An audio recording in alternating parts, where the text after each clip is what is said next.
Kita masih lagi membicarakan tentang klasifikasi ilmu falsafah. Jika tadi kita melihat falsafah dari perspektif aliran ataupun penekanan, kali ini kita ingin melihat satu lagi bentuk klasifikasi ilmu falsafah, iaitu melihatnya dari perspektif tujuan ataupun metodologi. Jika kita lihat dengan secara teliti, kita akan dapati berlaku pertindanan antara perkara-perkara yang terdapat dalam falsafah, melihat falsafah dari perspektif aliran dan juga melihatnya dari perspektif tujuan, dan nanti kita akan lihat ianya juga bertindan apabila kita melihat falsafah dari perspektif cabang-cabang ilmu yang dikaji dalam falsafah itu sendiri. Dari perspektif tujuan secara umumnya ataupun metodologi, falsafah dibagikan kepada dua bahagian, iaitu falsafah theoretical dan falsafah praktikal. Ia jelas. Teori, falsafah yang memberi penekanan ataupun membicarakan tentang perkara-perkara yang bersifat akli, yang bersifat pemikiran, bersifat teori, yang tidak melibatkan tindakan.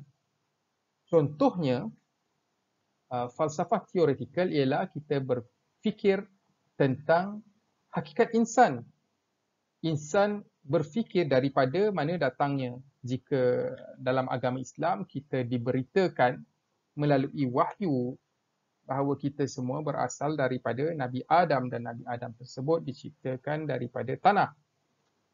Dan kita nanti akan mati, kita terdiri daripada roh dan jasad, dan kita akan mati, kita akan dihidupkan semula. Semua ini adalah perkara-perkara yang melibatkan kepercayaan. Ianya bersifat theoretical. Ini adalah kepercayaan teori yang difaham, yang dipercayai oleh orang Islam. Bagi agama-agama lain, mereka mempunyai teori-teori mereka sendiri yang berpunca daripada pemikiran, jika bukan daripada wahyu.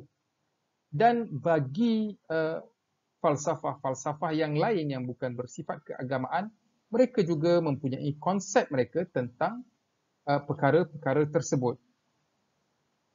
Jika saya boleh contohkan contoh yang lain pula, agama Buddha misalnya melihat bahawa hakikat kehidupan ialah kitaran kehidupan manusia, mati, hidup semula, mati, hidup semula, sehinggalah ia tiba kepada peringkat kesempurnaan ilmu, iaitu manusia yang sempurna.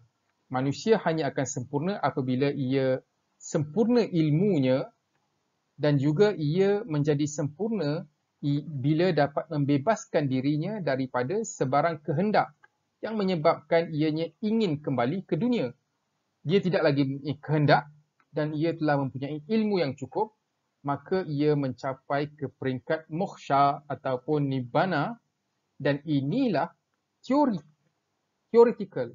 Di dalam bahasa Arab, falsafah theoretical dinamakan sebagai falsafah nazari.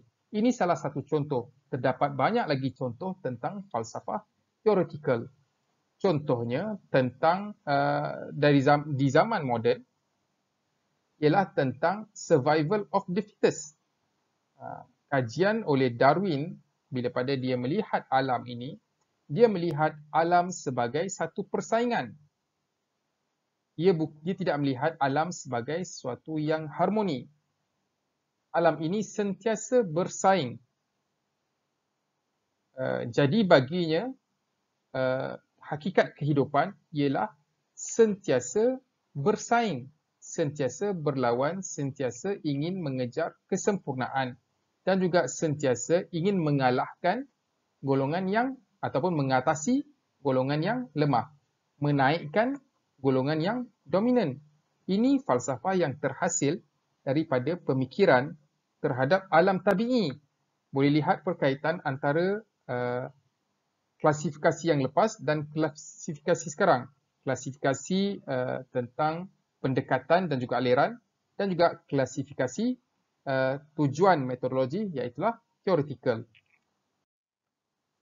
Manakala falsafah praktikal ataupun falsafah yang memberi penekanan terhadap aspek praktikal ataupun amali ialah falsafah yang lebih mengutamakan kefungsian dan juga amalan. Contohnya falsafah pragmatik, falsafah pragmatisme dan juga positisme. Mereka tidak lagi mahu memikirkan tentang hakikat bahasa, kepentingan bahasa, makna yang terkandung pada bahasa, apakah itu kebenaran dan seumpamanya, tetapi mereka melihat kepada kefungsian pada waktu tersebut. Jika ia berfungsi, maka ia baik. Ini ialah falsafah yang menekankan kepada praktikal, kepada amali dan juga kefungsian. Dari perspektif Islam juga kita melihat kepada falsafah kefungsian di samping falsafah teoretikal. Perlunya kepada pemikiran yang benar dan perlunya kepada tindakan yang benar. Justru kita memikirkan falsafah praktikal juga bercakap tentang perkara amali seperti etika, amalan, apa yang patut dibuat, apa yang patut ditinggalkan.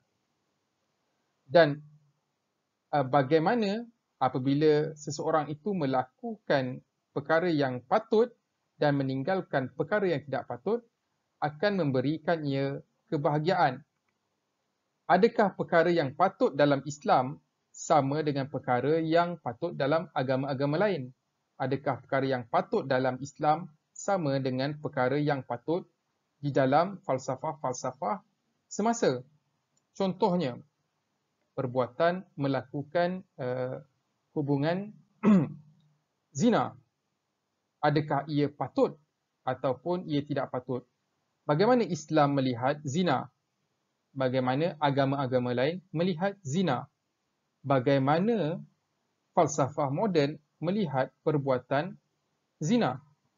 Adakah mereka bersetuju dengan satu perkara yang sama tentang baik dan buruknya? Ataupun ia berbeza-beza? Inilah yang dimaksudkan dengan falsafah praktikal. Mengapa mereka berbeza? Apakah yang menyebabkan mereka berbeza?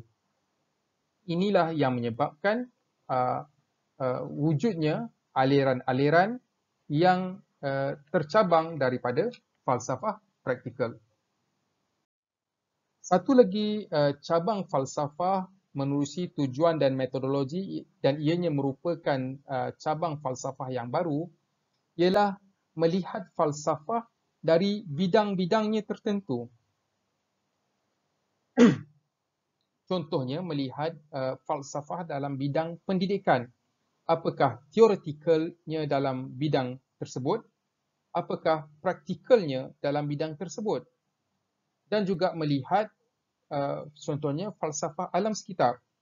Apakah teoretikal, apakah perkara yang mendasar dalam kefahaman kita tentang alam sekitar dan bagaimana kita bertindak berdasarkan faham falsafah tersebut yang berkait dalam kerangka dan skop alam sekitar saja tanpa melibatkan perkara-perkara yang lebih umum, perkara-perkara yang lebih luas.